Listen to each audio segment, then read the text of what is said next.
sobre o cresço, descubra o cresço, né? Gente, isso é importante, cara, esse é tesouro. Manda isso pra gente, pelo menos essa parte.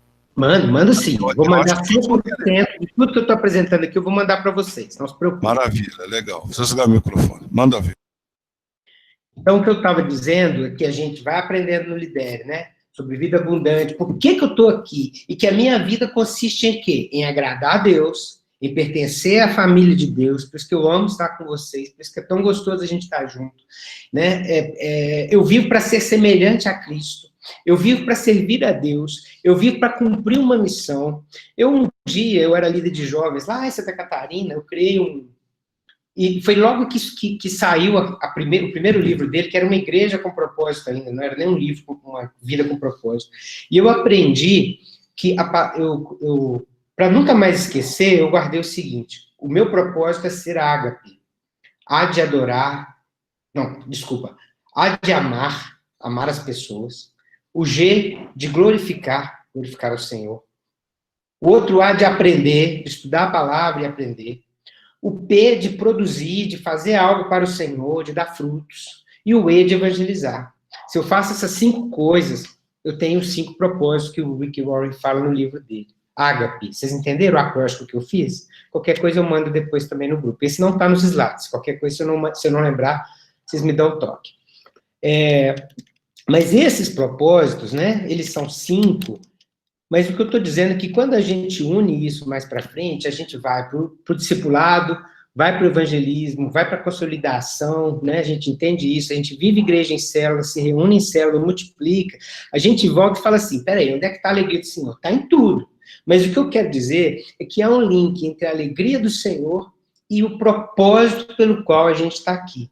De modo que, eu vou voltar aqui, o propósito da minha vida, se eu puder resumir, esse ser ágape que eu falo, é alegrar-se em Deus. Se você não se alegra no Senhor com a sua vida, você provavelmente não está cumprindo integralmente os propósitos que o Senhor tem para você.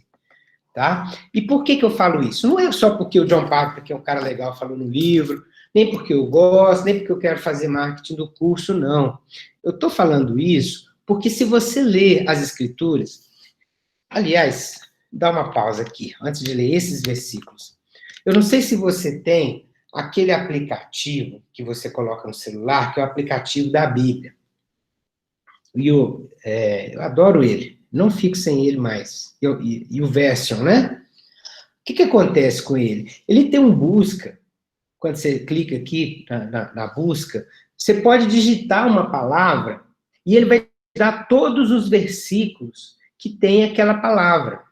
Então, por exemplo, se você procura alegre, só até o R, A-L-E-G-R, que vai ter todas as palavras, todos os versículos da Bíblia que tem as palavras alegria, alegrar-se, alegrei-me, alegrarei, alegrar-se-á, sei lá o quê. Por isso que eu coloco só o radical da palavra na busca. Cara, só os Salmos tem 111 vezes essa palavra. Só Isaías, que é um profeta, tem 53. Provérbios, que fala de princípios da vida, tem 38 vezes. O Evangelho de Lucas fala 23 vezes a palavra alegria. Só para vocês terem uma ideia. Claro que esse percentual varia conforme a versão da Bíblia que você usa. Eu estou aqui na versão NVT. Mas, enfim, qualquer versão você vai ver isso, principalmente as mais modernas, tá? Um número muito grande. Por que as mais modernas? Porque as versões antigas vão trazer palavras sinônimas que a gente usa pouco. Regozijar-se-á. É uma palavra que a gente usa pouco. É claro, mas ela é mais forte do que alegrar-se. Claro que é, mas o que eu estou querendo dizer é que não é uma palavra que a gente usa muito. É por isso que as versões mais modernas acabam sendo, talvez, um pouco mais interessantes para esse tipo de busca, tá? Senão você vai ter que buscar muitas palavras. É só por causa disso. Continuando aqui, eu separei alguns versículos, né, que falam sobre isso. Em João, capítulo 15, o Senhor Jesus disse o seguinte: eu lhes disse estas coisas para que fiquem repletos da minha alegria. Sim, a sua alegria transbordará. Olha, o próprio Senhor Jesus falando sobre o que ele espera de você. O que ele espera de mim? Uma alegria que transborda. Não é uma coisa assim.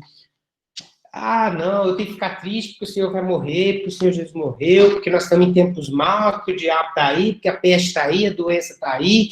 Não! Alegre-se no Senhor. E isso independe das circunstâncias, certamente. A gente vai ver isso muito em Filipenses. Olha outro versículo que tem em Marcos, capítulo 12.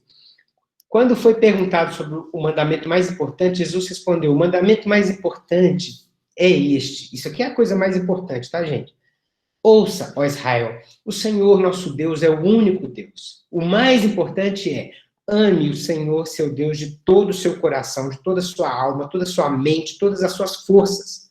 Quando fala todo o coração, toda a alma, toda a mente, toda a força, isso aqui é uma expressão que envolve a sua alegria. Não tem jeito de você amar ao Senhor com toda a sua força, com toda a sua alma, com todo o seu coração, com todo o seu entendimento, se não for com alegria.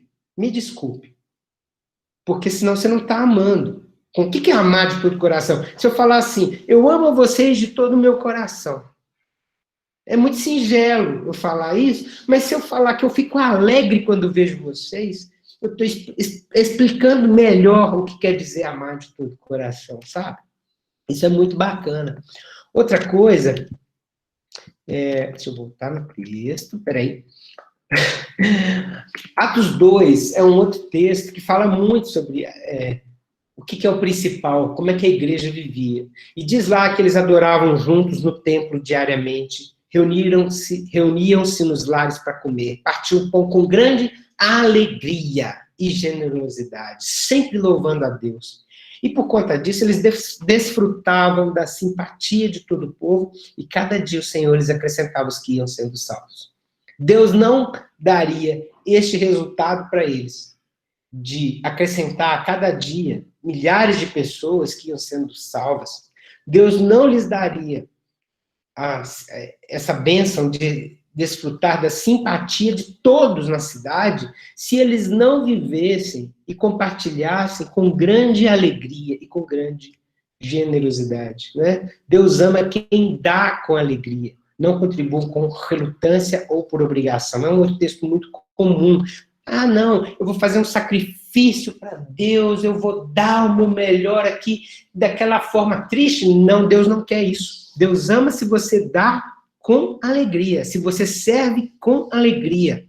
Se você faz alguma coisa sem alegria, reveja o que você está fazendo, porque provavelmente você está fazendo não é para o Senhor, é para você. Como é que é? É isso mesmo. Quem estava nos profetas comigo agora há pouco, viu lá que nós estudamos em Malaquias, por exemplo, que o Senhor repreendeu aqueles que faziam jejuns para ele, diziam que era para ele, mas no fundo eram para si mesmos, aquele jejum, porque era uma forma religiosa de demonstrar que estava fazendo algo. As coisas para o Senhor sempre envolvem a alegria, né? Continuando aqui, tem versos, claro, no Antigo Testamento, como você fez de Malaquias, mas, por exemplo, olha o que Deuteronômio 28, 47 diz, gente, que se vocês não servirem ao Senhor, seu Deus, com alegria e entusiasmo, pelos muitos benefícios que receberam, 3 pontinhos, vai continuar um texto aí gigante, no sentido de que Deus não vai se alegrar com você. Entende? Das várias coisas que Deus espera, porque às vezes todo mundo vê um Deus como um Deus mau, um Deus longe, que está lá querendo que você o obedeça e tal. Peraí, obedeça como? Lá desde o Deuteronômio, não estou falando só no Novo Testamento, não. Desde Deuteronômio, é o mesmo Deus, é o único Deus, ele diz o seguinte, que se você não servir a Deus com alegria e entusiasmo, deixa para lá, mexe com isso não. Ou você serve a Deus com alegria ou você não serve.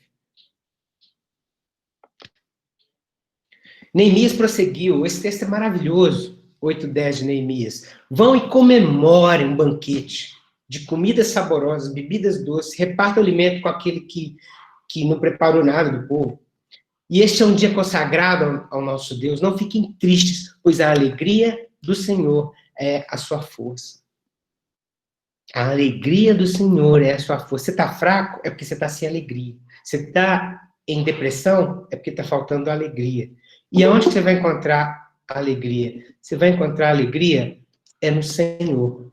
Outro texto diz, Salmo 100, servir ao Senhor com alegria. Apresente-se diante dele com cânticos. Gente, essa canção não é para o pessoal da Central dos Adoradores. Essa canção, esse salmo é para nós. Deus espera que nós estejamos diante dele com cânticos. Deus espera que nós estejamos diante dele com alegria, servindo com alegria. Salmo 100. A gente leu 33, eu poderia ter lido 100, tá?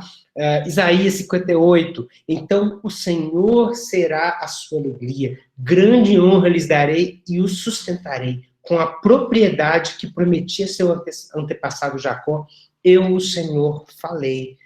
Repito, conforme Isaías, o maior de todos os profetas, até João, né? Depois João supera todos, segundo Jesus.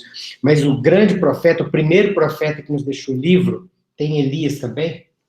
Tá bom, vai, Elias foi maior. É que entre os que deixaram o livro, Isaías escreveu que o Senhor é ele mesmo a sua alegria. Não é só uma questão do que ele dá a alegria, é que ele é alegria. O Espírito Santo, gente, na nossa vida, é a pura alegria. Não é um dom a mais, não é uma coisa assim, o Espírito Santo vai me dar. Não. Ou você, sabe, é mais que as mãos de Deus, é o próprio Deus, é a essência de Deus, a alegria. Igual quando a gente diz Deus é amor, eu poderia dizer Deus é alegria, como disse aqui o profeta Isaías, o Senhor será a sua alegria. Por isso, né, como eu falei desse livro aqui, eu vou pegar agora as afirmações literais que ele fala. Ele fala assim, que o principal propósito do ser humano é glorificar a Deus ao alegrar-se nele para sempre. Foi por isso que eu resumi. Eu só resumi o que ele fala. A frase dele é, o seu propósito é glorificar a Deus ao alegrar-se nele. Portanto, eu estou concluindo que o seu propósito é alegrar-se em Deus. Porque isso o glorifica. E aí você cumpre o geral. Mas a sua preocupação é alegrar-se nele.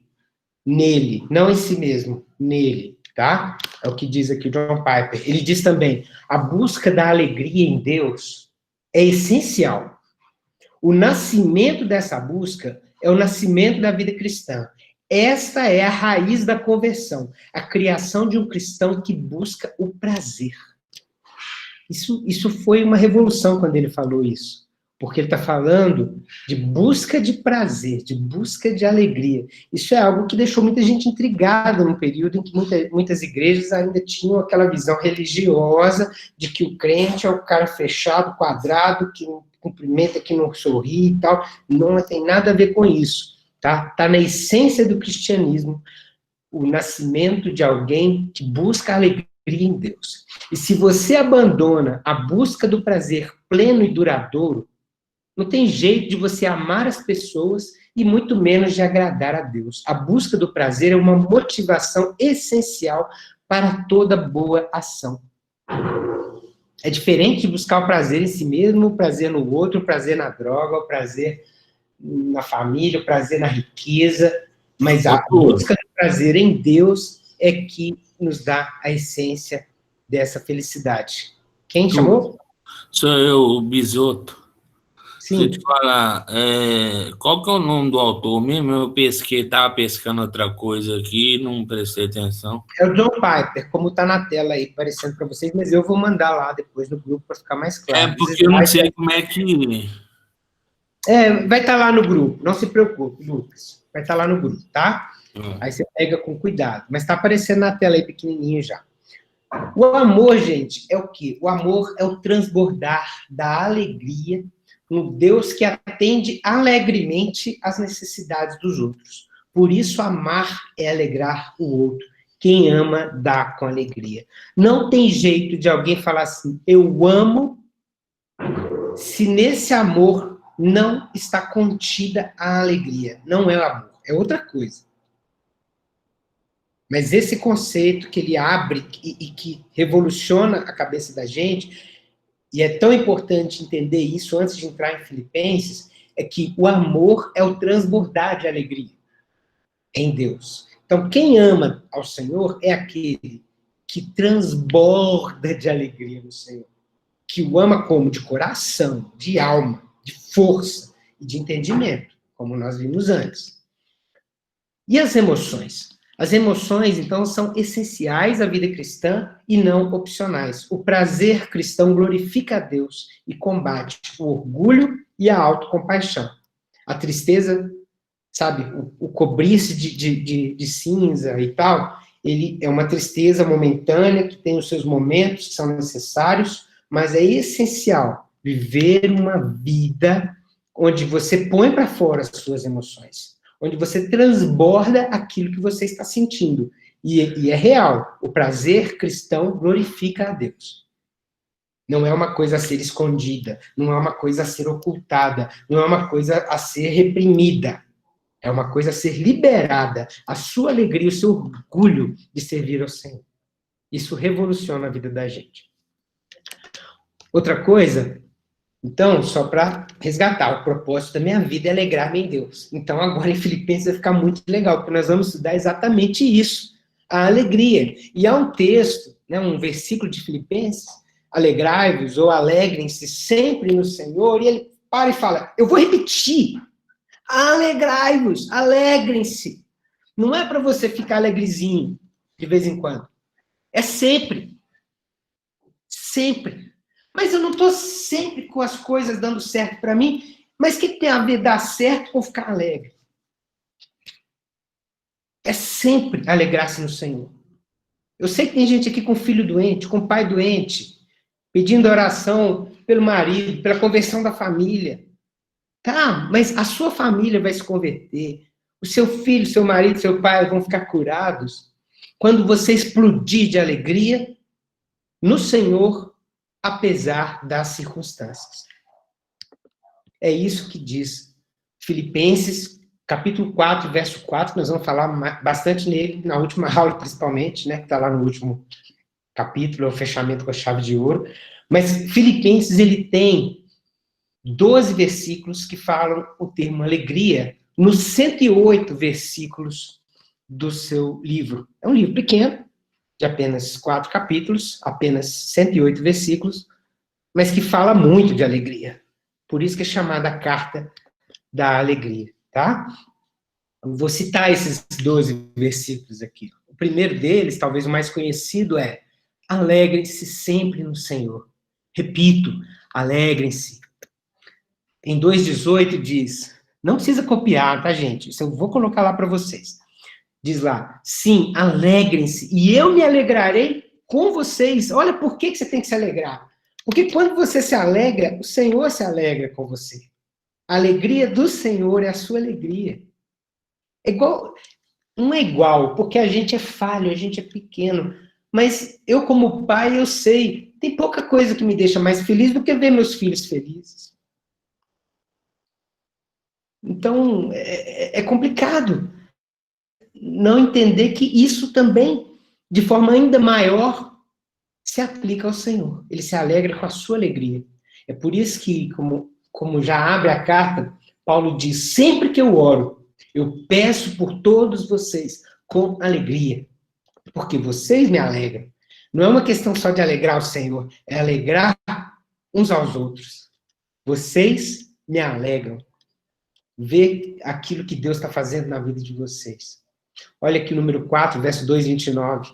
Recebam-no com grande alegria no Senhor e deem-lhe a honra que ele merece. Paulo ia enviar alguém lá, nós vamos ver daqui a pouco, para a igreja de Filipos, e ele falou, recebam-no com grande alegria. Você vai receber alguém, ou você recebe com grande alegria, ou não recebe. Não recebe alguém com tristeza, não convém. O 3:1 diz, por fim, meus irmãos, alegrem-se no Senhor. Não canso de dizer-lhes estas coisas e o faço para protegê-los. É uma proteção viver alegre. Na sua alegria você se protege. É o princípio espiritual que está expresso aí em Filipenses 3:1. O 6º versículo que eu destaquei diz, como eu me alegro no Senhor por vocês terem voltado a se preocupar comigo. Sei que sempre se preocupam comigo, mas antes não tinham a oportunidade de me ajudar. Aqui Paulo vai expressar uma alegria, nós vamos ver depois, pelo fato de esta igreja ser uma igreja que sempre contribuiu muito expressivamente para o ministério de Paulo e para a pregação do Evangelho. O sétimo, 4:1. Portanto, meus amados irmãos, permaneçam firmes no Senhor. Eu amo vocês e anseio vê-los, pois vocês são a minha alegria e a minha coroa de recompensa. Olha que frase do apóstolo. Ele estava dizendo, vocês são a minha alegria. Está vendo o que significa sermos a alegria uns dos outros? Mesmo à distância. Igreja é isso. Não existe igreja, prédio. Não existe igreja, uma denominação. Não é uma carteirinha que você pega e fala, agora eu sou membro. Igreja é quando você se alegra em outras pessoas. Essas pessoas são a sua alegria. Isso é igreja. O oitavo que eu destaquei é 1:25. Ciente disso, estou certo que continuarei vivo para ajudar todos vocês a crescer na fé e experimentar a alegria que ela traz. Crescer na fé traz alegria. Não tem outro caminho. Você quer que alguém da sua família se alegre? A pessoa está carrancuda, está doente, está deprimida, não sei o quê. Deixa essa pessoa crescer na fé. Leve-a a se aproximar mais de Deus. Não importa o nível que ela está. Importa o quanto ela está crescendo. Se ela não conhece a Deus, descubra. Se ela já conhece, cresça. Se ela já cresceu, comece a liderar. Se ela já está liderando, avance, aprofunde. Se ela está aprofundando, está avançando, comece a ensinar outros. Transborde. Esta é a alegria. É a alegria da vida. A alegria que muda tudo. O 9º versículo que eu destaquei. Mas nada disso importa. Sejam as motivações deles falsas ou verdadeiras, a mensagem a respeito de Cristo está sendo anunciada e isso me alegra. E eu continuarei a me alegrar.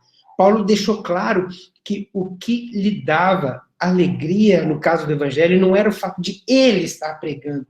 O cara veio para a minha célula, ele pertence à minha igreja. Não, é da outra rede lá, não importa. Mas o cara está na Assembleia, está na Quadrangular, está na Batista, está na Presbiteriana, está no céu. Amém, o Evangelho está sendo pregado, as vidas estão sendo transformadas, o Espírito Santo está sendo derramado. Isso é motivo de alegria. O 10º versículo. Por isso estou ainda mais ansioso para enviá-lo de volta, pois sei que vocês se alegrarão em vê-lo e eu não ficarei tão preocupado com vocês. Sempre a alegria de ver alguém que saiu e depois voltou, né? Fiquei tão alegre de ver a Helena voltando, apesar que depois eu descobri que ela continua lá em Timóteo, achei que ela estava aqui mesmo, mas amém, está aqui com a gente, isso é muito bom, muito gostoso, assim como outros aí. O 2:2, 11º versículo que eu destaquei. Então, completem a minha alegria, concordando sinceramente uns com os outros, amando-se mutuamente, trabalhando juntos, com a mesma forma de pensar, e um só propósito. Aqui, Paulo, ele vai fazer uma relação entre a alegria e a comunhão. Nós vamos ver isso daqui a 2 sábados, quando nós estudarmos o capítulo 2. A comunhão é o que completa a nossa alegria. Paulo estava feliz que a igreja o ajudava, estava bem com ele, recebia bem os caras que ele mandava e tal, mas tinha um problema. Entre eles, tinham alguns que não se batiam. E por isso ele pediu, completem a minha alegria. Pensem unanimemente. E pensar unanimemente, pensar a mesma coisa, não quer dizer você concordar com 100% do que o outro fala sem questionar. Simplesmente, às vezes, significa questionar para eu entender. Eu tenho que ouvir, eu tenho que ser humilde. Eu tenho que saber o que o outro está falando, ponderar, ver se tem sentido. Se fizer, abraço. Se não faz sentido, deixa eu dar um retorno, um feedback para essa pessoa poder melhorar também, pelo menos do meu ponto de vista, como eu acho que ela está entendendo errado alguma coisa que eu acredito que ela precisa fazer diferente, sei lá. Até chegar nessa unanimidade, os caminhos vão aqui até chegar a hora que eles se juntam e seguem, tá? E o último versículo que eu destaquei é, contudo, me alegrarei, mesmo se perder a vida, entregando a Deus como oferta derramada, da mesma forma que o serviço fiel de vocês é uma oferta a Deus. E quero que todos vocês participem dessa alegria. De que alegria está falando aqui? Alegria de morrer por Cristo.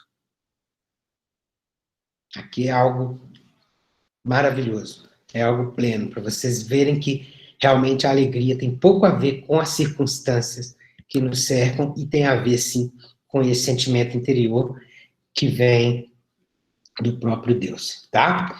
Nós vamos estar falando, então, aí, ao longo desse curso, da carta aos Filipenses, cujo autor, vocês já sabem, é Paulo. Tem um Timóteo ali no meio, depois eu vou explicar por que ele diz Paulo e Timóteo. Alguns acham que Timóteo é o que estava escrevendo, mas não é não. Outros acham que Timóteo era coautor, também não. Nós vamos entender o que Timóteo está fazendo aí no primeiro versículo. Isso na próxima aula. Além disso, peraí, tem um bizil aqui que eu apertei algum botão que não devia. Vocês estão aí? Ah, vocês estão aí. Desculpa, gente. Peraí.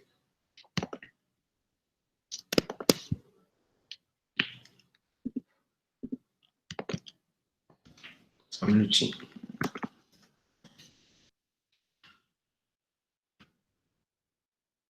Deixa eu interromper um pouquinho o compartilhamento aqui. Até aqui, falei bastante. Preciso de um tempinho para deixar vocês botar para fora um pouquinho aí do que precisava, né? Do que vocês querem falar aí, vocês querem completar alguma coisa, querem comentar, que agora a gente vai entrar um pouquinho mais na introdução aos Filipenses. Eu quero. Queria. Não, pode falar. Não, falando de alegria, né? Eu acho que quem tem cabelo branco já teve a oportunidade de passar por circunstâncias boas, ruins, difíceis, terríveis, tempestades. E, pessoalmente, ao longo da minha vida, eu sempre busquei a satisfação, a alegria, o prazer de viver, sempre no lugar errado.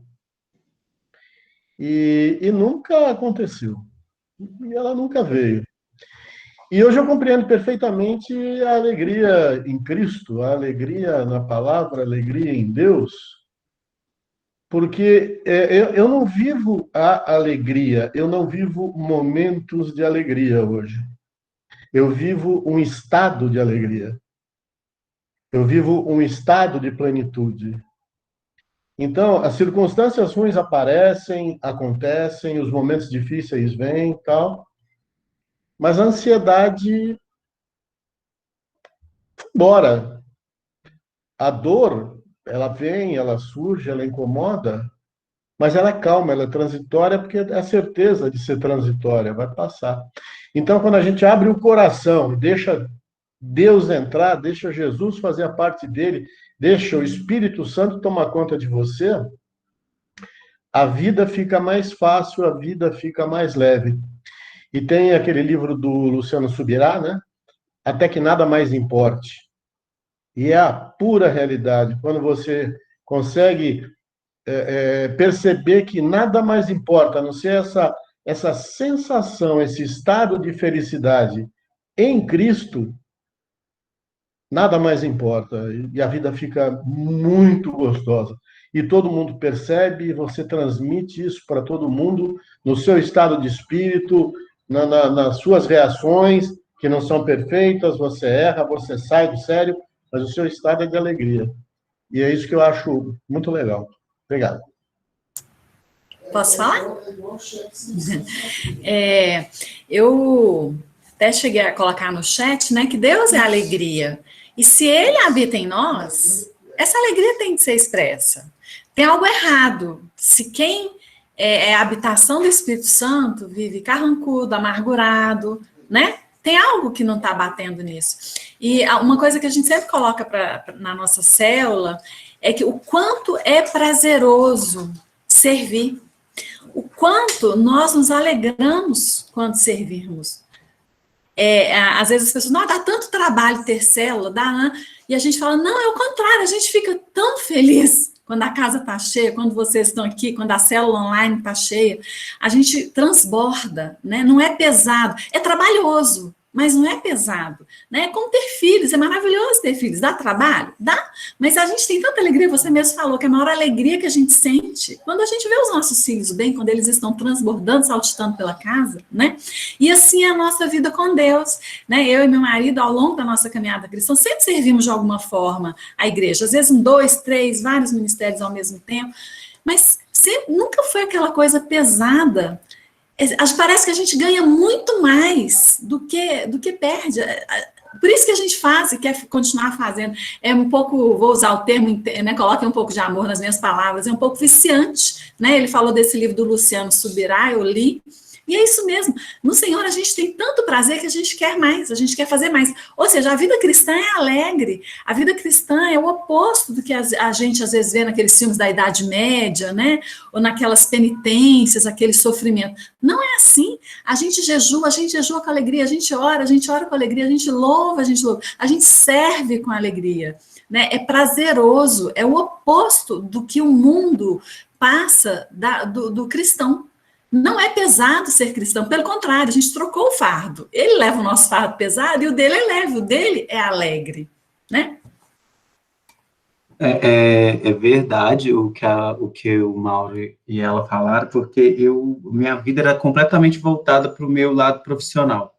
Tudo que eu fazia era para o meu lado profissional. A minha carreira era prioridade, o meu colégio era prioridade, a universidade foi prioridade, e eu nunca colocava Deus como uma prioridade. Então, eu não tinha uma felicidade completa. Eu estava sempre estressado, sempre muito ocupado, e um vazio dentro de mim que eu nunca me encontrava. Relacionamento com as pessoas, com família, tudo isso era muito difícil. Eu era uma pessoa muito difícil, e aí, um dia essa chave virou. Eu tive um encontro com Deus muito gostoso ali na Central, e Deus passou a ser a minha prioridade. Deus passou a ser a prioridade da minha vida. Então, eu comecei a me encontrar em Deus, em coisas e em áreas que eu nunca imaginei que eu iria encontrar. Eu comecei a envolver Deus no meu trabalho, eu comecei a envolver Deus em tudo. E aí, não significou que as lutas não viriam. Eu tive muita luta na minha carreira, tive muita luta em casa, até hoje temos lutas ainda, mas a minha alegria não está nas coisas que eu tenho, nas coisas que eu faço, ela está nele. Então, quando vem uma luta, por mais que eu esteja ali preocupado com aquela situação, eu me alegro nele. Eu sei que eu tenho promessas dele, eu sei que ele está comigo nas lutas, mesmo se der certo, se der errado, ele vai estar ali, ele não vai mudar, porque ele não está ali. Então, quando o nosso olhar, ele muda, né, a sua prioridade, ela muda, a sua fonte de alegria acompanha essa mudança de prioridade. Então, para mim, foi bem assim. O professor, eu posso falar? Posso falar? É o seguinte, a palavra que ele falou aí, né, a chave virou, correto? A chave virou. Eu queria só completar o seguinte, que quando até essa chave virar, você tem que ir buscando. Essa caminhada é um exercício, não é assim, instantâneo. Eu me converti e pronto, acabou, agora já está tudo pronto. Não, é uma busca que você faz, porque isso aconteceu comigo. É uma busca diária que você faz, né, na busca da palavra, ir ao culto, frequentar a célula. Uma hora a chave vira, né, igual ele falou. Então, tem um momento que, virou. E como o Décio disse, né, aí você entra numa harmonia constante.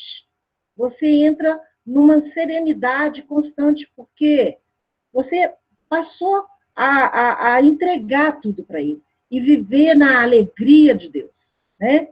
É só isso. Ô Túlio, quem me conhece, você que já me conhece já há um certo tempo, sabe que eu gosto muito do contexto histórico e do contexto geográfico da Bíblia, de cada livro. Isso ajuda muito, facilita muito a compreensão. O interessante é que Paulo, quando escreveu esse livro, ele estava preso. Então, ele tinha tudo para ser a pessoa que se queixaria através dessa carta. Entanto, ele fala de alegria. Então, entendendo isso, nós passamos a compreender como que Deus age das formas mais loucas, segundo fala a palavra, né?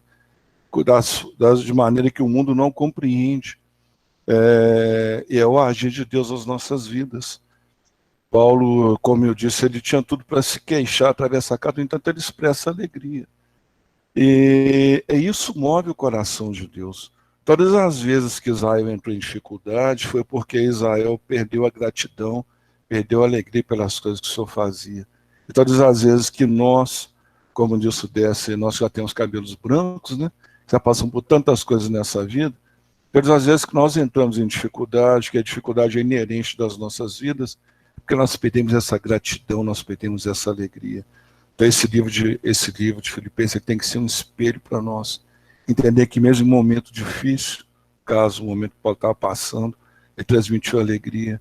E nós temos que transmitir essa alegria das nossas células também para aqueles que são liderados, porque isso faz com que, principalmente os mais novos, eles tenham um alicerce. Eles sabem que nós temos que passar pelas provas, dando glória a Deus. E é isso. Oi, Túlio. Oi, gente, bom dia. Certa vez eu escutei uma ministração e ela falava assim, é um absurdo você esperar que a sua felicidade esteja numa pessoa. É doloroso você ser responsável, você ser foco da felicidade de alguma pessoa. E ali o pastor ele ministrava falando da importância da nossa felicidade estar em Deus. Que a gente pode estar alegre, pode ter alegrias ou tristezas, né, mágoas, algumas coisas que acontecem na vida da gente, mas não pode mudar o nosso espírito pode ser alegre o tempo todo, independente das adversidades da vida. E é isso que eu vejo aqui em Filipenses. São duas coisas que não se confundem. Uma situação momentânea que às vezes te passa uma angústia ou uma tristeza, com a sua alegria interna em Deus, em servir a Deus e ter a certeza da salvação. Para mim, são duas grandezas que não se misturam, e isso fica mais claro para mim, porque quando eu entendi isso, que a minha felicidade não podia estar num ser humano ou numa pessoa, isso me libertou. É libertador você saber que você consegue ser feliz, mesmo que seu marido vá embora e não volte, você consegue ser feliz, mesmo que sua família não seja no contexto que você sonhou, mas a sua felicidade não está naquilo. Aquilo ali é um a mais. Pode te trazer mais alegria, mas a sua felicidade não está ali. Amém.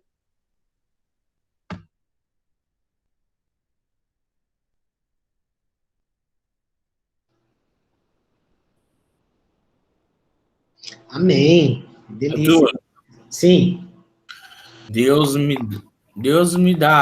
nos dá alegria todo dia que podemos respirar, não é? Em primeiro lugar, podemos ver o céu bonito azul, mesmo o céu preto, foi criado pelas mãos do Senhor, né?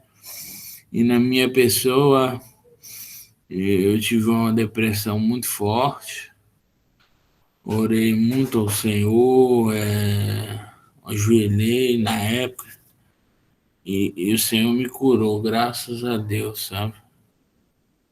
Então, hoje eu vivo a alegria dele, graças a Deus.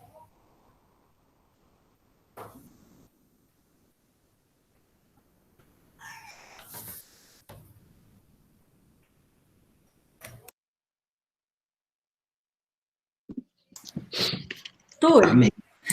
Oi, pode falar. coisa? Não, é porque eu lembrei aquele versículo falando do fruto do Espírito, né? E um deles é a alegria, né? Sim, o gozo. 5:22, você quer dizer. A gente estar cheio do Espírito Santo, essa alegria vai ser um fruto da nossa vida, né? E é curioso pensar também que a filosofia, ela tem todo um estudo sobre a felicidade, né? Todos os filósofos da antiguidade, Aristóteles, Platão, eles estudaram felicidade, para cada um deles tendo um significado, mas sempre ou algo externo ou um equilíbrio interior. Entretanto, para nós, a âncora da nossa alegria é o próprio Deus. Ele é a fonte, né, para o cristão. E ao beber dessa fonte, nós transbordamos, né? Aí vem o fruto do Espírito. A nossa referência é outra. Amém. Amém, Márcia. Então, pessoal, eu sei que tem mais gente que queria falar aí, e nós vamos ter chance de falar. Igual eu te falei, vamos fazer aquela monitoria, aqueles horários extras aí, para a gente poder conversar um pouco mais sobre a alegria. Mas agora eu preciso continuar um pouco aqui, já são 10h20, nós temos que caminhar um pouco sobre agora o contexto histórico, como o Nelton já falou aí, da carta aos Filipenses, tá? Como foi dito, a carta foi escrita numa prisão. Isso é certo, é o que a gente sabe em termos do lugar de onde Paulo escreveu. Mas a gente não sabe se ele estava numa prisão em Roma, em uma prisão em Cesareia, ou uma prisão em Éfeso, tá? E eu peço a vocês que tenham cuidado com todo estudo bíblico, com toda Bíblia de estudo, livro, pregador, que às vezes ele fala assim, afirma categoricamente, Paulo estava em Roma quando escreveu, pode não ser. Ou, Paulo estava em Éfeso, pode não ser. Ou em Cesareia, pode não ser. Pode até ser um outro lugar, mas o mais provável é que seja um desses três, tá bom? Mas não muda nada, na verdade, mas é só em termos de alguém que está fazendo um estudo profundo da carta, precisa saber que não temos certeza do lugar onde escreveu e, claro, da data que ele escreveu, porque se ele escreveu de Éfeso, essa carta é do ano 54, mais ou menos. Se foi de Cesareia, foi lá por volta de 58, e se foi de Roma, ela é mais para frente, por volta do ano 62 depois de Cristo, tá? O fato é que essa carta foi escrita na seguinte ocasião. Paulo era atendido em suas necessidades pela igreja de Filipos. Além de enviar dinheiro, eles também oravam pela vida de Paulo, tá? Eles cuidavam do sustento e zelavam pelo sucesso da atividade missionária daquele homem.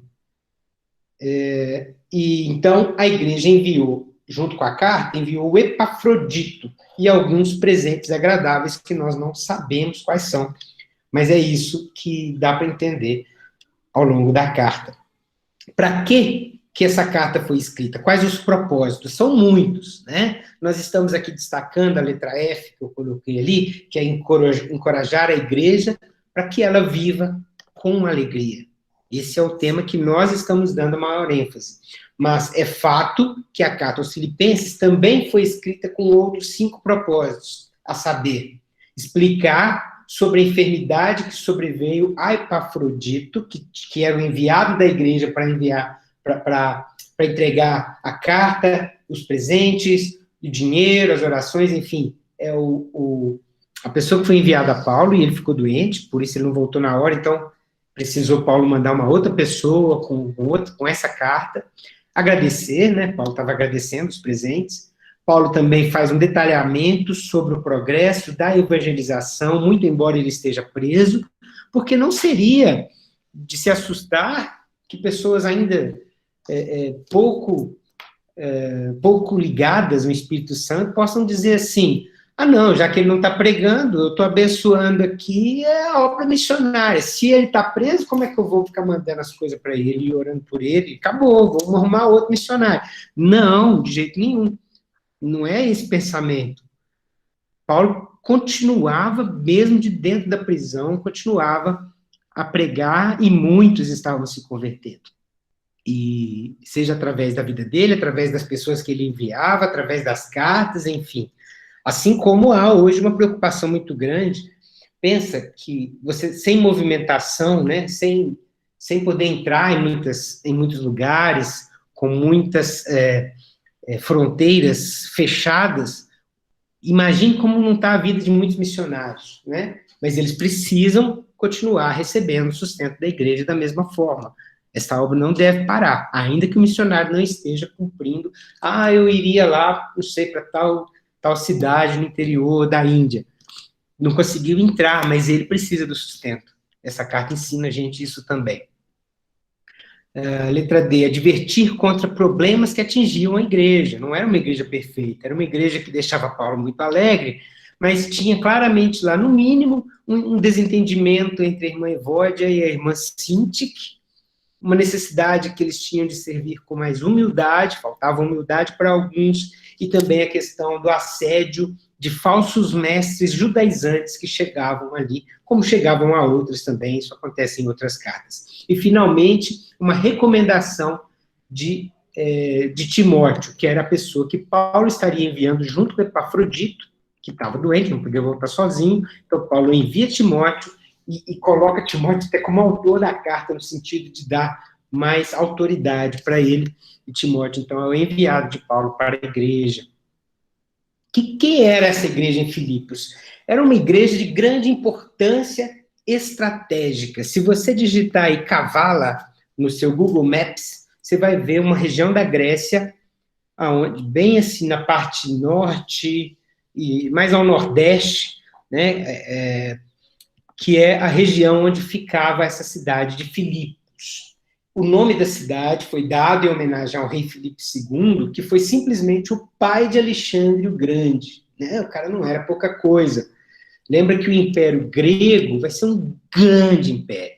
Um grande império. As conquistas de Alexandre, para quem faltou a aula, ou para quem não lembra, vale a pena dar uma olhada o tamanho e a força que tinha esse Império Grego. Filipos era simplesmente a primeira grande cidade da Macedônia. Ela servia de posto fiscal entre a Ásia e a Europa. Era um lugar de comércio muito importante. Era uma cidade, embora na Grécia, era uma cidade romana, era uma colônia de Roma. Não era uma cidade grega. Por isso era tão importante Filipos para Paulo. Era um lugar que servia de residência para militares reformados. Então, o Império Romano, que é quem já estava ali governando na época, ele queria dar um descanso para os seus, as suas autoridades. Geralmente não eram apenas soldados, mas era para os comandantes, né? Os seus comandantes eram enviados para este lugar, muitas vezes, para ali passar a aposentadoria, né? E era também uma residência de muitos comerciantes estrangeiros. No livro de Atos, vocês vão ver a fundação da igreja tem uma pessoa fundamental aí, que é a Lídia, que é uma mulher lá de Tiatira, tá? Que é uma cidade que fica onde hoje é a Turquia. Não havia nenhuma sinagoga lá em Filipos, não tinha quase nenhum judeu, e Paulo não cita nessa carta nenhum versículo do Antigo Testamento, de forma direta. E faz sentido, não tinha judeu, não tinha sinagoga. É diferente você pregar aos hebreus e pregar aos filipenses. Vocês estão entendendo o desafio missionário? Que loucura que é. Mas se parece muito conosco, né? Porque nós temos essa origem. Então, o que acontece aqui? Eu tirei a foto do meu Google Maps de hoje, para vocês entenderem que em Filipos, não sei se dá para vocês entenderem, que está a Grécia, né? Esse tanto de ilha aqui, ó, é a Grécia, né? Mas ele tem aqui uma grande parte no continente, e logo na entradinha da Europa aqui você tem esta região onde ficava Filipos. Aqui você tem a Ásia. Então, pensa que tudo começou aqui embaixo, em Jerusalém, né? No meu canto inferior direito. Você tem Jerusalém aqui, aí você tem que passar ou pelo Líbano, mas de toda forma tem que passar pela Síria, tem que enfrentar toda a Turquia para daí chegar na Europa. Então, quando o evangelho chegou em Filipos, principalmente porque Filipos era uma cidade romana, foi que Paulo entendeu. O evangelho chegou em Roma, chegou no mundo. É claro que ele ainda tinha o objetivo de chegar em Roma, mas Filipos é marcante nesse sentido, tá? Como é que foi essa primeira viagem missionária de Paulo? Você tem aqui uma saída de Antioquia, né, da Síria, até ainda ali a região da Turquia. Ele não alcança a Europa na primeira viagem missionária. Na segunda viagem missionária, sim, você tem Paulo saindo aqui de Jerusalém, atravessa toda a Turquia, Listra, Derbe, Icônio, Antioquia, vai para Troade, chega em Neápolis e Filipos. É isso que a gente tem lá no livro de Atos. E depois de Filipos, ele vai a Tessalônica, Bereia, entra aqui na Acaia, né, que é essa parte ao sul da Grécia, ele chega a Atenas, Corinto, e aí ele retorna pelo mar, vem a Mileto, e também pelo mar ele volta a Jerusalém.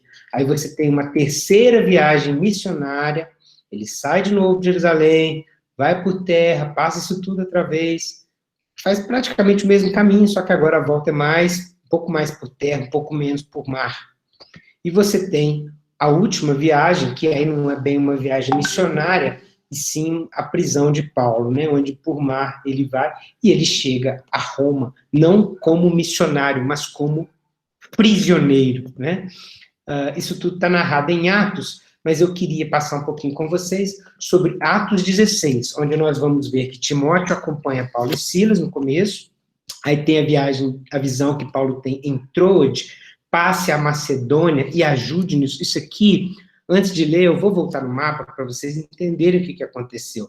Quando estava aqui na segunda viagem missionária, quando Paulo estava aqui em Troade, aliás, antes de Troade aqui, ele entendia que ele ia entrar na Bitínia, essa parte azul aqui, que diz Bitínia e Ponto, para daí cruzar por terra e entrar na Europa por essa parte de cima da Trácia, né? Essa parte que hoje é a Europa Oriental ali. Mas Deus mudou, enviou essa visão, de modo que ele não fosse para ali, até porque dali também correria o risco dele não ir para a Europa, não subir, eu queria subir lá por cima, passando aqui por outras regiões da Ásia, né, da antiga União Soviética ali, daqueles países, mais para o lado da Capadócia, mas o Espírito Santo de Deus foi que ordenou para que ele viesse aqui pelos lados da Grécia, não era o plano original de Paulo, tá? Então, o que acontece? Você tem essa visão, você tem Lucas, o autor do Evangelho, se juntando ao grupo, aí eles chegam a Filipos, lá você tem a conversão da Lídia e da sua família, a igreja começa com uma mulher, né? Uma mulher, Lídia, que é muito significativo para a época. Você tem uma libertação de uma escrava, que funcionava de oráculo, né? Meio que uma adivinhadora ali, as pessoas iam fazer perguntas para ela, tinha os caras que ganhavam dinheiro em cima disso, e Paulo expulsa esse demônio, liberta essa mulher, né? Não dá para ter certeza se ela realmente se converteu, mas é bem provável. Paulo e Silas são açoitados na praça pública, eles são presos em Filipos. Pensa se há um lugar para você amar de todo o coração, um lugar que você passa por isso, né? Depois eles vão presos e começam a orar e cantar na prisão, um texto bastante conhecido, tá? Foi lá em Filipos que aconteceu. Você tem a conversão do carcereiro e da sua família, porque quando eles estavam louvando a Deus, né, você vai ver a abertura das prisões, e aí o carcereiro falou, agora eu estou lascado, o comandante aposentado, tava os caras, a nata da Roma estava ali, viu que as prisões abriram, vai fugir todo mundo, o que acontece com o carcereiro? Vai morrer, não degola, não tem outra solução, né? Mas você tem essa situação linda, que também é Atos 16, e você tem, quando vão libertar, eles queriam só libertar, mas Paulo fala assim, eu quero um pedido formal de desculpa dos magistrados que nos prenderam sem motivo, né? E assim aconteceu. E nas próximas 4 aulas, antes de ler Atos aqui, só para terminar esse resumão, nós vamos ver no capítulo 1, Viver é Cristo, que vai falar sobre a alegria de viver na fé, a alegria de ver Cristo ser anunciado. O capítulo 2, sobre a atitude de Cristo, que nós vamos falar sobre a alegria de trabalhar junto em um só propósito, a alegria de ver o outro se alegrar, a alegria de receber um companheiro de lutas, e a alegria do serviço fiel a Deus. No capítulo 3, né, daqui, no terceiro sábado, a partir de hoje, né,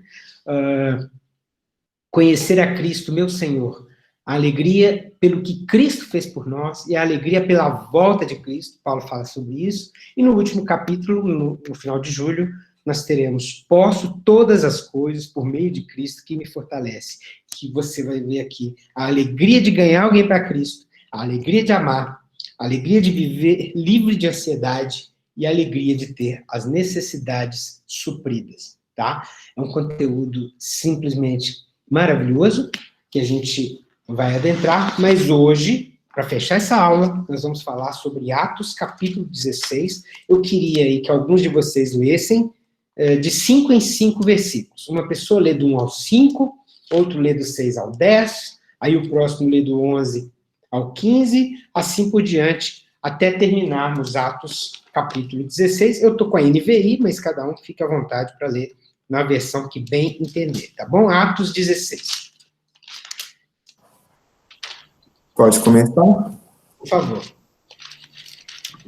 Timóteo acompanha Paulo e Silas. Chegou a Derbe e depois a Listra, onde vivia um discípulo chamado Timóteo. Sua mãe era uma judia convertida e seu pai era grego. Os irmãos de Listra e Icônio davam bom testemunho dele. Paulo, querendo levá-lo na viagem, circuncidou por causa dos judeus que viviam naquela região, pois todos sabiam que seu pai era grego.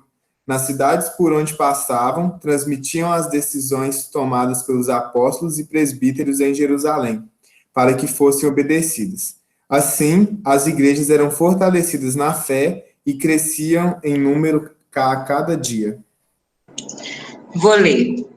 Paulo e seus companheiros viajaram pela região da Frígia e da Galácia, tendo sido impedidos pelo Espírito Santo de pregar a palavra na província da Ásia. Quando chegaram à fronteira da Mísia, tentaram entrar na Bitínia, mas o Espírito de Jesus os impediu. Então, contornaram a Mísia e desceram a Troade. Durante a noite, Paulo teve uma visão, na qual um homem da Macedônia estava em pé e lhe suplicava: passe a Macedônia e ajude-nos. Depois que Paulo teve essa visão, preparamos-nos imediatamente para partir para a Macedônia, concluindo que Deus nos tinha chamado para lhes pregar o Evangelho. Partindo de a conversão de Lídia em Filipos. Partindo de Troade, navegamos diretamente para Samotrácia e no dia seguinte para Nápoles. Dali partimos para Filipos, na Macedônia, que é colônia romana e a principal cidade daquele distrito. Ali ficamos vários dias. No sábado saímos da cidade e fomos para a beira do rio, onde esperávamos encontrar um lugar de oração. Sentamos-nos e começamos a conversar com as mulheres que haviam se reunido ali. Uma das que ouviam era uma mulher temente a Deus chamada Lídia, vendedora de tecido de púrpura da cidade de Tiatira. O Senhor abriu seu coração para atender a mensagem de Paulo. Tendo sido batizada, bem como os de sua casa, ela nos convidou dizendo: se os senhores me consideram uma crente no Senhor, venham ficar em minha casa. E nos convenceu. Certo dia, indo nós para o lugar de oração, encontramos uma escrava que tinha um espírito pela qual predizia o futuro. Ela ganhava muito dinheiro para os seus senhores com adivinhações. Essa moça seguia a Paulo e a nós, gritando: esses homens são servos do Deus Altíssimo e lhes anunciam o caminho da salvação. Ela continuou fazendo isso por muitos dias. Finalmente, Paulo ficou indignado, voltou-se e disse ao Espírito: em nome de Jesus Cristo, eu lhe ordeno que saia dela. No mesmo instante, o Espírito a deixou. Percebendo que a sua esperança de lucro tinha se acabado, os donos da escrava agarraram Paulo e Silas e os arrastaram para a praça principal diante das autoridades. E, levando-os aos magistrados, disseram: estes homens são judeus e estão perturbando a nossa cidade. Propagando costumes que a nós, romanos, não é permitido aceitar nem praticar. A multidão ajuntou-se contra Paulo e Silas, e os magistrados ordenaram que se lhes tirassem as roupas e fossem açoitados. Depois de serem severamente açoitados, foram lançados na prisão. O carcereiro recebeu instrução para vigiá-los com cuidado.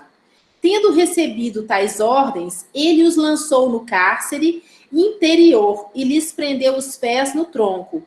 Por volta da meia-noite, Paulo e Silas estavam orando e cantando hinos a Deus. Os outros presos os ouviam. E, de repente, sobreveio um tão grande terremoto que os alicerces do cárcere se moveram, e logo se abriram todas as portas e foram soltas as prisões de todos. Acordando o carcereiro, e vendo abertas as portas da prisão, tirou a espada e quis matar-se, cuidando que os presos já tinham fugido. Mas Paulo chamou com grande voz, dizendo: não te faças nenhum mal, que todos aqui estamos. E pedindo luz, saltou dentro, e todo trêmulo se prostrou ante Paulo e Silas. E, tirando-os para fora, disse: Senhores, que é necessário que eu faça para me salvar? Eles responderam: creia no Senhor Jesus e serão salvos, você e os da sua casa. E pregaram a palavra de Deus a ele e a todos de sua casa. Naquela mesma hora da noite, o carcereiro lavou as feridas dele, e em seguida ele e todos os seus foram batizados. Então, os levou para casa, serviu-lhes uma refeição, e com todos de sua casa se alegrou, muito por haver crido em Deus. Quando amanheceu, os magistrados mandaram seus soldados ao cárcere com esta ordem: solte estes homens. Então o carcereiro comunicou a Paulo estas palavras: os pretores ordenaram que fossem postos em liberdade. Agora, pois, saí e ide em paz. Paulo, porém, lhes replicou: sem ter havido processo formal contra nós, nos açoitaram publicamente e nos recolheram ao cárcere. Sendo nós cidadãos romanos, querem agora, às ocultas, lançar-nos fora? Não será assim. Pelo contrário, venham eles e pessoalmente nos ponham em liberdade. Os oficiais de justiça comunicaram isso aos pretores, e estes ficaram possuídos de temor quando souberam que se tratava de cidadãos romanos. Então foram ter com eles e lhes pediram desculpas, e relaxando-lhes a prisão, rogaram que se retirassem da cidade. Tendo-se retirado do cárcere, dirigiram-se para a casa de Lídia, e vendo os irmãos, os confortaram. Então partiram. Amém. Então vocês viram aí como é importante você usar o livro de Atos dos Apóstolos como pano de fundo para as cartas que nós lemos. Isso vale para todas as cartas, né? Então, por exemplo, no capítulo 17, vai falar dele em Tessalônica. Então, antes de ler um texto de Paulo aos Tessalonicenses, releia Atos 17. É sempre importante fazer essa conexão. Mas aqui no caso de Filipos, é marcante demais o que aconteceu. Uma igreja que começa num lugar que não tinha mais nada a ver com Jerusalém. Não tinha mais aquela relação com os judeus, né? E você vê ali que nem sinagoga tinha. Então, é um marco, é um salto no ministério de Paulo. É aqui que começa, de fato, a possibilidade de se ver com os próprios olhos. É um ministério aos gentios, e não mais um braço do judaísmo. Entende? Não é que ele fazia como nas outras cidades, que ele ia de sinagoga em sinagoga e tal. Aqui, Paulo começa um ministério falando de Jesus na beira do rio para Lídia e para outras mulheres, e dali vai para a casa dela e batiza todo mundo, e depois tem a questão da moça oráculo, depois tem a questão do carcereiro, e essas poucas famílias ali começam uma célula que dali se transforma numa igreja que abençoa todo o ministério de Paulo. Quando Paulo depois vai falar em outras cartas, com muita tristeza, por exemplo, aos Coríntios, né? Ele mostra, ele não faz a comparação direta, mas ele deixa claro, de forma indireta, que a fidelidade dos filipenses, ela é diferente, sabe? Em termos de sustentar essa obra. Porque Paulo tinha um objetivo. Ele sempre teve o objetivo de chegar com o evangelho a Roma. Era isso que permitiria que o evangelho chegasse até nós. Isso é assim até hoje, tá, gente? Roma, até hoje, é o símbolo do Ocidente, é o símbolo do mundo atual. É como se ainda fôssemos o Império Romano, só que misturado. Aquela questão dos pés de barro da estátua lá de Daniel, que alguns de vocês que estavam no curso de Antigo Testamento viu. O que eu quero dizer é o seguinte: enquanto a Covid-19 estava na China, ela era um problema da China. No dia que ela pegou Roma, Foi de Roma que chegou até o resto do mundo. Não sei se vocês perceberam isso. Até hoje, aquilo que chega a Roma é que chega no mundo. Eu não sei porquê, não consigo ver isso, assim, porque tem gente que acha, não, a capital do mundo é Nova York, agora não sei o quê. Roma, a Itália, a Europa é que simboliza o mundo em tudo. A nossa língua é latina. Nós moramos num país que é latino-americano, né? A nossa cultura, o nosso direito é um direito fundamentado no direito romano. A nossa hierarquia, seja eclesiástica, seja política, seja em qualquer sentido judicial, etc., ela tem ainda carrega muito daquilo que vivia lá, desde a Igreja Católica Romana, ou da justiça romana, ou da cultura romana. Então, a gente tem muito forte essa questão europeia. E Paulo chega a Roma, não por Roma cidade, mas ele chega a Roma por Filipos. É isso que eu queria deixar muito claro para vocês aqui. Por isso essa carta é tão importante, essa cidade é tão importante, esse ministério é tão importante. É muito forte, a ponto de Paulo, preso, né, escreve essa carta tão maravilhosa para essa igreja que ele construiu, que ele edificou ali de uma forma tão cabulosa. Vocês viram as circunstâncias? Vocês viram como foi? Era um lugar muito improvável do evangelho acontecer como aconteceu.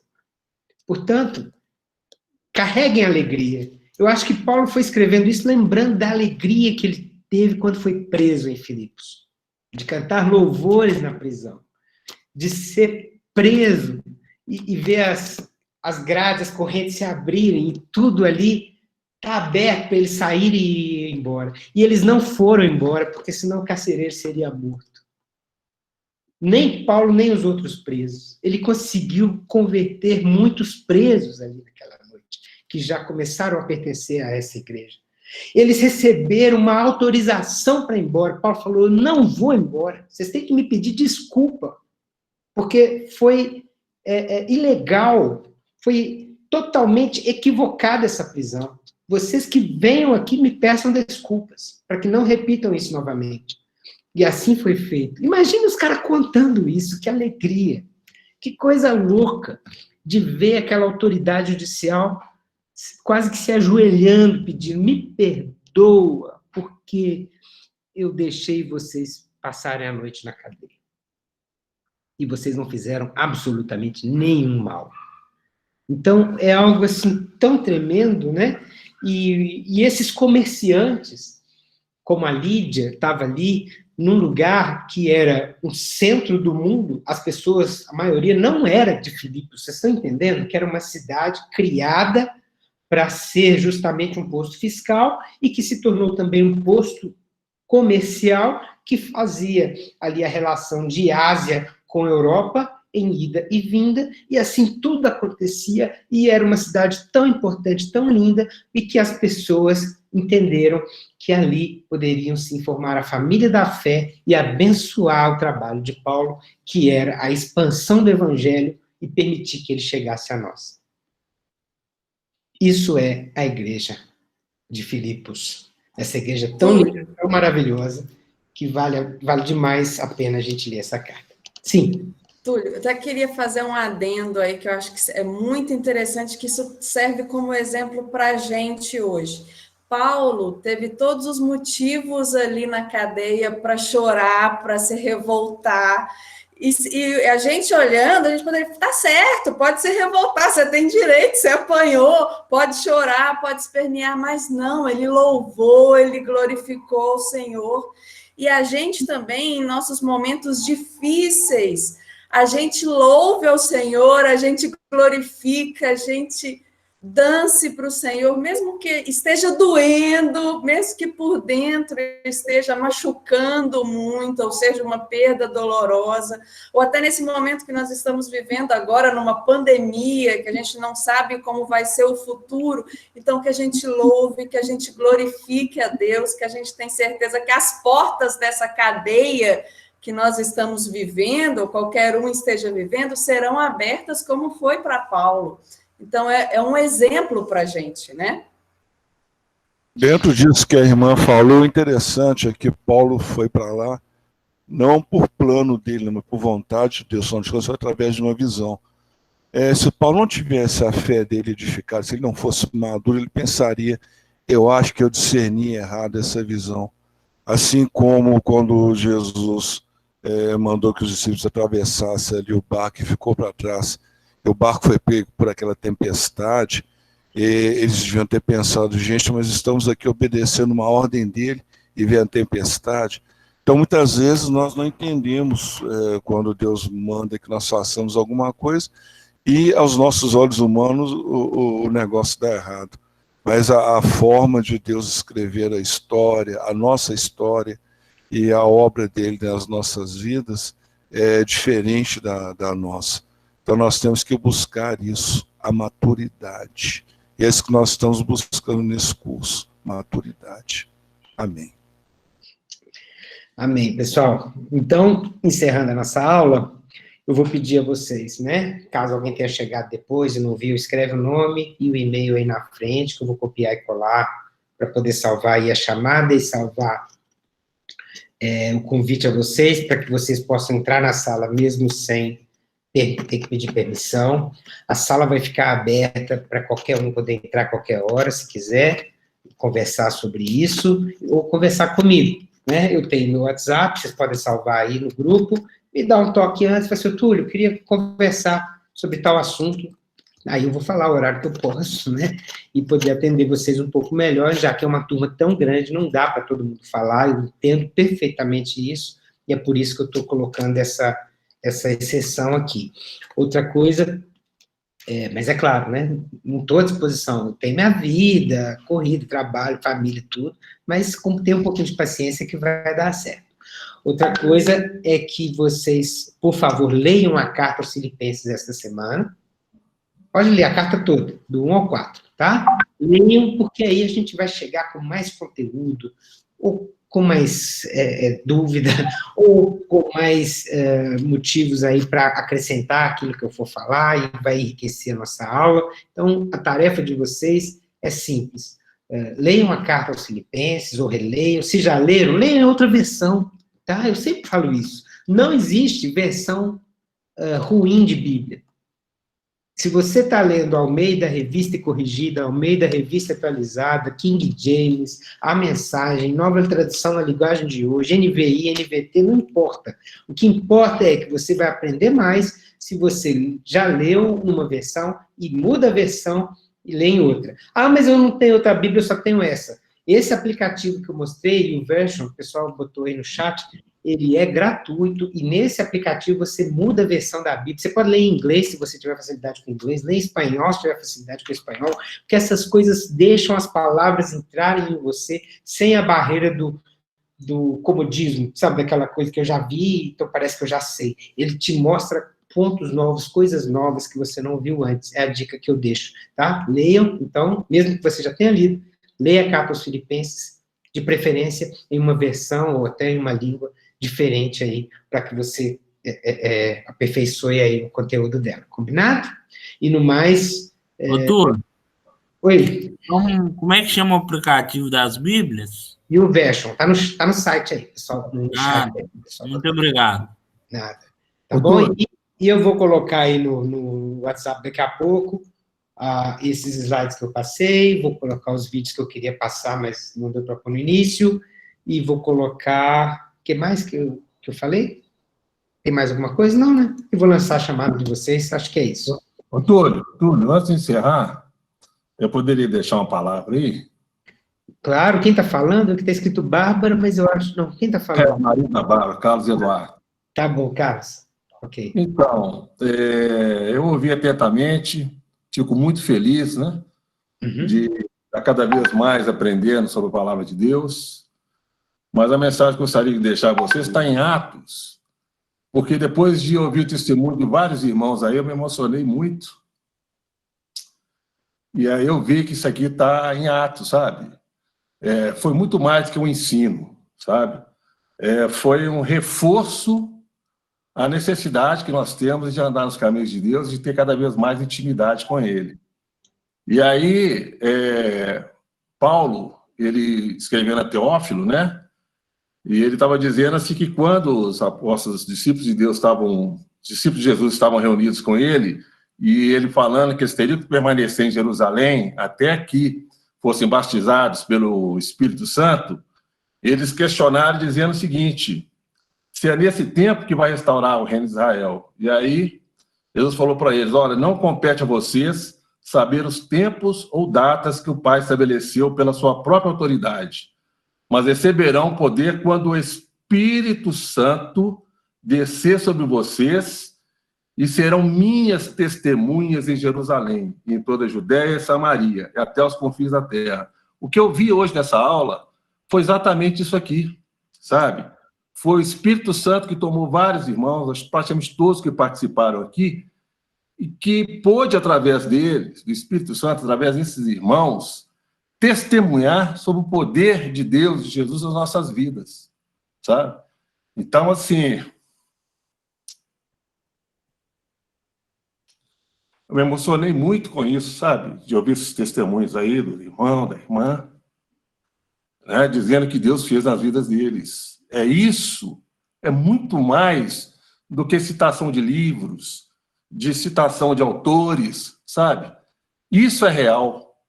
Isso vem demonstrar que Deus é vivo, né? E Ele permanece no meio de nós, usando os irmãos, através do Espírito Santo, para poder dar esses testemunhos maravilhosos que foram dados aqui hoje.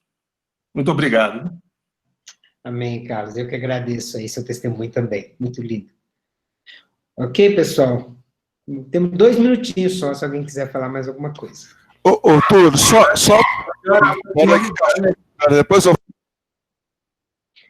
Um de cada vez. Voltei aqui. Só para conhecimento. Peraí. Vamos organizar. Primeiro, Tiago. Vai, Tiago. Vai, Tiago. Vai. Não, eu ia falar para a gente orar para finalizar. É só. Tá bom. Então, só antes da sua oração, deixa o Nelton falar, só que aí a gente ora. É só para conhecimento nosso. Assim como naquele curso que nós fizemos os profetas, eu disse que o Velho Testamento ele vai de Gênesis a Ruth. Os outros livros, até o livro de Malaquias, todos estão inseridos nesse período de Gênesis a Ruth. O Novo Testamento, nós temos que entender que ele vai de Mateus até Atos, exceto Apocalipse, que foi escrito bem depois. Então, todos os outros livros estão inseridos nesse período de Atos das epístolas para frente. Começa com Romanos e vai até os livros de João. O Apocalipse já foi escrito bem depois, eu acho que Paulo já tinha partido, Pedro. João foi o último discípulo a falecer. Isso facilita muito o nosso entendimento de nos localizarmos ali no contexto histórico. Tá? Então, é como se a Bíblia ela se resumisse a isso, de João até Atos, exceto Apocalipse, foi escrito bem depois. É só para conhecimento nosso, isso aumenta até a nossa vontade de conhecer mais a palavra, porque todas as coisas elas não aconteceram de forma esporádica, apesar da palavra não ser, apesar de não estar numa ordem cronológica, não. Mas só nós sabíamos que as coisas estão inseridas ali, isso facilita muito e desperta até a nossa curiosidade em estudar cada vez mais. E é isso aí. Amém. Quem quer orar, então? Eu posso orar. Vai lá. Papai, nós te agradecemos, Deus, pela oportunidade de estarmos aqui reunidos, Deus, na sua presença, para conhecer um pouco mais da sua palavra. Deus, obrigado, Deus, pela vida de cada um que participou, de cada um que compartilhou o seu testemunho. Deus, nós saímos daqui dessa aula hoje, Pai, um pouquinho mais preparado, conhecendo um pouco mais da sua palavra. Obrigado, Espírito Santo, por ter revelado ela a nós. Deus, que no decorrer desse dia o Senhor possa continuar ministrando essa palavra no coração de cada um que está aqui, que todos nós temos uma obrigação, algo para fazer em casa, Deus, e que tudo que nós façamos, Deus, para a tua honra e para a tua glória. Abençoa, Deus, a vida de cada um que se dispôs a estar aqui. Ó Deus, que nós possamos, Deus, sim, ter a oportunidade de dar testemunho, de usar, papai, aquilo que nós temos aprendido aqui, papai, para ensinar sobre o Senhor, para falar sobre o Senhor. Em nome do Senhor Jesus.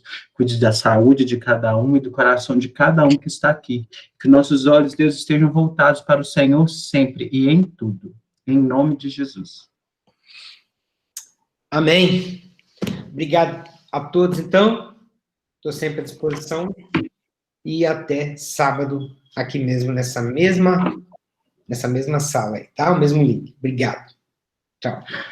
Tchau, Amém, pessoal. pessoal. Fiquem com Deus. Jesus abençoe cada um. Amém. Tchau.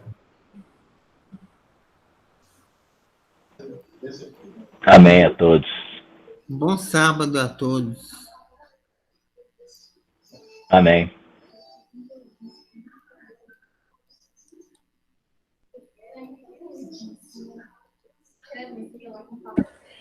Amém, boss. Bom dia.